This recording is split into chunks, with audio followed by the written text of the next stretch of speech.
Metro metro کر گئی تم کو میٹرو کی یہ بات۔ کالم نگار Syed Sardar Ahmad Pirzada, the first blind journalist of Pakistan, APNS best Urdu column award holder, روزنامہ نوائے وقت، مورخہ 27 جنوری 2017۔ چودھری پرویز الہی دکھ سے کہنے لگے کہ میٹرو بس کے آنے سے رکشے اور ویگن والے بے روزگار ہو گئے ہیں۔ اس پر یہ کہا جا سکتا ہے کہ اگر میٹرو سے رکشہ اور ویگن والے بے روزگار ہو گئے ہیں تو رکشہ اور ویگن کے آنے سے تانگے اور گدا گاڑی والے بے روزگار ہو گئے تھے۔ تانگے اور گدا گاڑی کے آنے سے ڈولیوں میں بیٹھے مسافروں کو اپنے کندھے پر اٹھا کر منزل تک پہنچانے والے غریب مزدور بے روزگار ہو گئے تھے۔ انسانی حقوق سے بھری موجودہ جدید دنیا میں یہ منظر المناک اور ناقابل یقین تھا کہ مسافر گاڑی کو گدھے یا گھوڑے کی جگہ غریب انسان کھینچے۔ انسان پر یہ ظلم تقریباً 25 برس پہلے تک جنوبی پنجاب میں موجود تھا۔ اس وقت تک پاکستان میں لیاقت علی خان سمیت ذوالفقار علی بھٹو اور بے نظیر بھٹو جیسی انسان دوست شخصیات حکمرانی کر چکی تھیں۔ جنرل ایوب سمیت جنرل یحییٰ اور جنرل ضیاء جیسے مارشل لا ایڈمنسٹریٹر ظلم کے خلاف اپنا ڈنڈا چلا چکے تھے، لیکن اپنے اپنے انداز میں پاکستانی عوام سے محبت کرنے والے ان حکمرانوں نے گدھے اور گھوڑے کی جگہ مسافر گاڑیاں کھینچتے ان غریب پاکستانیوں کو کبھی نہیں دیکھا تھا۔ نواز شریف نے 90 کی دہائی میں اس غیر انسانی پیشے کو پہلی مرتبہ ختم کیا اور اس کی جگہ ان غریب مزدوروں کو چنگچی رکشے دیے۔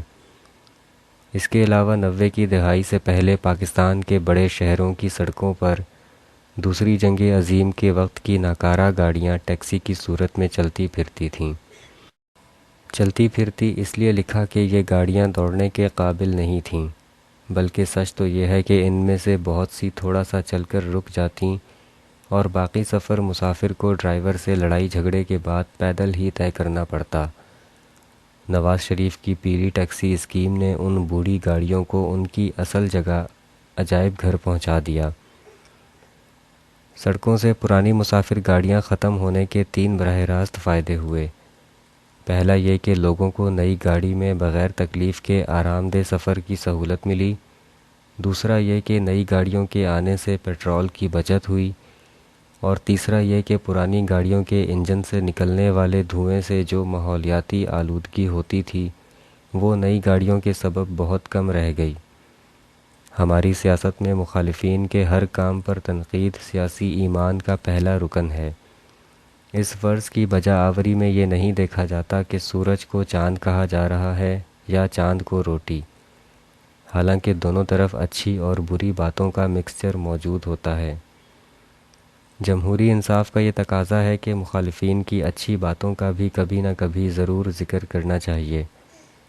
جب نواز شریف نے اسلام آباد لاہور موٹر وے کا آغاز کیا تو مخالفین نے اپنے روایتی فرائض کی بجا آوری کے لیے موٹر وے پر داغ داغ کر فائر کیے۔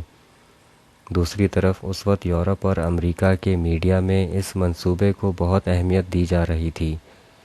مثلاً کینیڈا کے اس وقت کے میڈیا میں پاکستان کو موٹر وے کے باعث ایشیا میں مستقبل کی ترقی کا لیڈر خیال کیا جانے لگا تھا، جبکہ یہاں پاکستانی صدر غلام اسحاق خان اور امیر جماعت اسلامی قاضی حسین احمد سمیت سب سیاسی مخالفین موٹر وے کو پتھر مار رہے تھے۔ قاضی حسین احمد نے کہا کہ یہ پروجیکٹ نواز شریف جیسے مغل شہزادے کی بادشاہانہ سوچ کا عکاس ہے جس سے عوام کو کوئی فائدہ نہیں ہوگا۔ یہ علیحدہ بات کہ بعد میں وہی قاضی حسین احمد اسلام آباد لاہور کے ذاتی اور احتجاجی جلوسوں کے سفر اسی موٹر وے پر کرتے رہے۔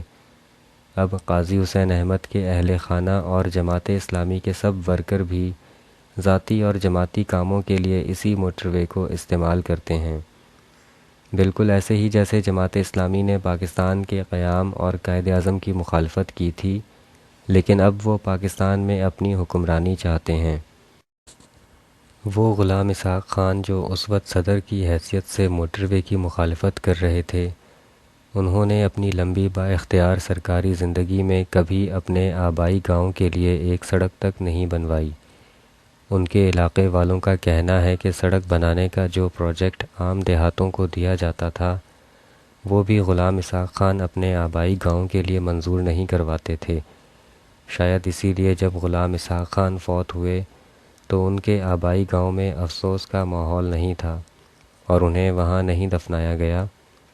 لاہور، راولپنڈی، اسلام آباد میٹرو پر چھوٹے موٹے مخالف سیاستدانوں نے خوب سیاست کی، لیکن بلدیاتی انتخابات کے رزلٹ بتاتے ہیں کہ میٹرو کی سہولت نے نون لیگ کے ووٹروں میں اضافہ کیا ہے۔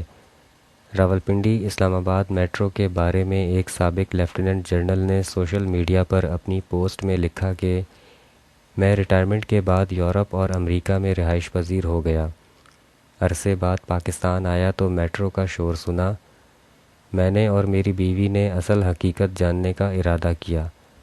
ہم نے اپنی گاڑی کو راولپنڈی میں میٹرو کے پہلے اسٹیشن کے پاس پارک کیا اور ٹوکن لے کر بس میں سوار ہو گئے۔ تقریباً 45 منٹ کے بعد اسلام آباد میں میٹرو کے آخری اسٹیشن پر اترے۔ کچھ دیر کے لیے ہم دونوں ادھر ادھر گھومتے رہے اور اپنی بیتی زندگی کو یاد کر کے لطف اندوز ہوتے رہے۔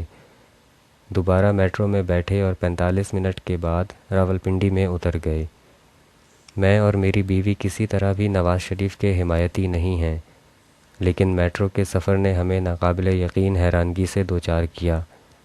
ہمیں یقین نہیں آ رہا تھا کہ پاکستان میں بھی عالمی اسٹینڈرڈ کی ایسی بس سروس شروع ہو گئی ہے۔